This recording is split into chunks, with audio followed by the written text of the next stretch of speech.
खबर से आ रही है, जहां पर पूर्व सांसद प्रज्ञा ठाकुर अब पहुंच चुकी हैं, अपने आवास पर पहुंच चुकी हैं और निवास पर कार्यकर्ताओं ने उनका भव्य स्वागत किया है। आतिशबाजी के साथ कार्यकर्ताओं ने प्रज्ञा ठाकुर का स्वागत किया है। मालेगांव ब्लास्ट में बरी होने के बाद पहली बार भोपाल पहुंची है प्रज्ञा ठाकुर। भोपाल पहुंचने के बाद उन्होंने बयान भी दिया। उन्होंने कहा सीएम योगी का नाम लेने का दबाव बनाया जा रहा था। मालेगांव ब्लास्ट केस में फंसाने की साजिश थी। नाम लेने के लिए मुझे टॉर्चर किया गया था, लेकिन मैंने किसी का नाम नहीं लिया। प्रज्ञा ठाकुर ने इस दौरान कई बड़ी बातें कही। उन्होंने कहा विधर्मियों की हार हुई है, पूरा देश हमारे साथ है, पूरा देश सनातन के साथ है, हिंदुओं की जीत हुई है, भगवा की जीत हुई है और भगवा आतंक कहने वालों को ये बड़ा तमाचा है। सनातन को बदनाम करने की कोशिश की गई। तो 2008 में मालेगांव में जिस तरह से ब्लास्ट हुआ, इस पूरे मामले में अब साध्वी प्रज्ञा ठाकुर आखिरकार एनआईए कोर्ट से बरी हो चुकी हैं और पहली बार भोपाल पहुंची हैं। बहुत बड़े बड़े लोगों के नाम जबरदस्ती बोलने के लिए कहा उन्होंने, मैंने वो नाम नहीं बोले, उनके अनुसार मैंने काम नहीं किया, इसलिए उन्होंने मुझे प्रताड़ित किया। और उन नामों में विशेष तौर पर माननीय भागवत जी का नाम, राम माधव जी का नाम, योगी जी का नाम, माननीय इंद्रेश जी का नाम और तमाम वो नेता जो बड़े बड़े नेता हैं उन लोगों के नाम लेने के लिए कहा कि उन्होंने कहा और हमने ऐसा किया, ये बोलो। मैंने उनकी बात को नहीं सुना और ना ही माना, इसलिए उन्होंने मुझे प्रताड़ित किया।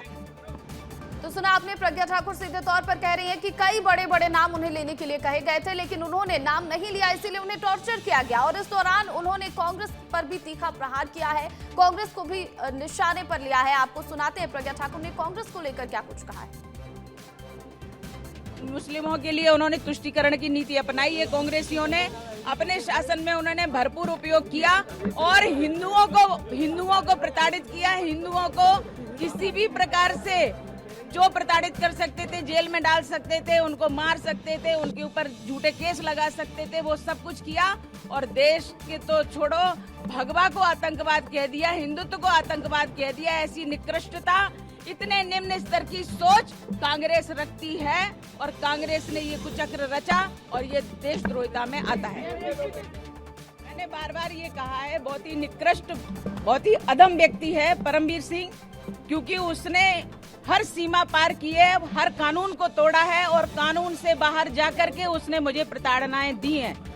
अकेले परमवीर सिंह ने नहीं, पूरे एटीएस के अधिकारियों ने प्रताड़ित किया है, पुरुषों ने प्रताड़ित किया है, हर कानून को तोड़ा है। उन्होंने मुझे गैर कानूनी 13 दिन तक रखा और 11 दिन की कस्टडी, इस प्रकार से मैं 24 दिनों तक पुलिस कस्टडी में रही और प्रताड़नाएं झेलती रही एटीएस की।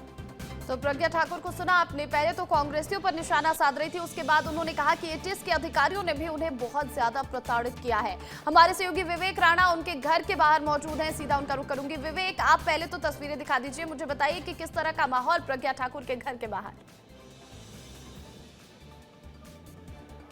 बिल्कुल, साध्वी प्रज्ञा सिंह ठाकुर जो हैं वह मालेगांव बम ब्लास्ट का जो पूरा जो फैसला आया था उसके बाद पहली बार राजधानी भोपाल में उनके निवास पहुंची और आप तस्वीर देख सकते हैं। कुछ देर पहले ही उनका फूल माला से जो स्वागत है वह किया गया है। साथ ही कार्यकर्ताओं की यदि बात करें तो जो कार्यकर्ता हैं वो अभी यहाँ मौजूद थे, अभी कुछ देर पहले ही प्रज्ञा जो अंदर गए हैं, क्योंकि उनका जो स्वागत है भव्य रूप से किया गया था।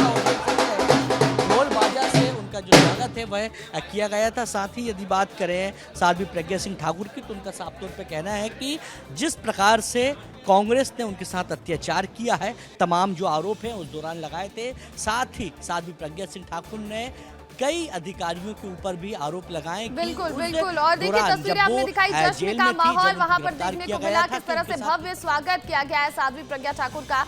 लेकिन जब प्रज्ञा ठाकुर भोपाल पहुंची या फिर जैसे ही वो बरी हुई, उन्होंने ये भी कहा कि लगातार उनसे प्रधानमंत्री नरेंद्र मोदी का नाम लेने के लिए कहा जा रहा था। उत्तर प्रदेश के जो मुख्यमंत्री योगी आदित्यनाथ, मोहन भागवत, इन सभी का नाम लेने के लिए कहा जा रहा था। इसको लेकर और क्या कुछ जानकारी सामने आ रही है? बिल्कुल नाम लेने को लेकर उनका साफ तौर पर कहना है कि जब वह कस्टडी में थी, जब उनको गिरफ्तार कर लिया गया था, उस दौरान कई ऐसे राजनेता हैं, कई ऐसे नेता हैं जिनके नाम लेने को लेकर उनको प्रेशराइज किया जा रहा था, मगर उनका कहना था कि वह हार्डकोर हिंदुत्व है, सनातन के लिए हमेशा खड़ी रहती है, जिसके चलते जो विरोधी जो थे उनके मुंह से जो नाम है वह नहीं निकला पाया। और उन्होंने सीधे तौर पर कहा कि इसके लिए उन्हें टॉर्चर भी किया गया, उन्होंने नाम नहीं लिए तो उन्हें प्रताड़ित किया गया और अवैध तरीके से उन्हें 24 दिनों तक बंद करके भी रखा गया। ये सारी बातें प्रज्ञा ठाकुर ने अपना जो बयान दिया है उसमें उन्होंने कहा है। बहुत शुक्रिया विवेक तमाम अपडेट के लिए।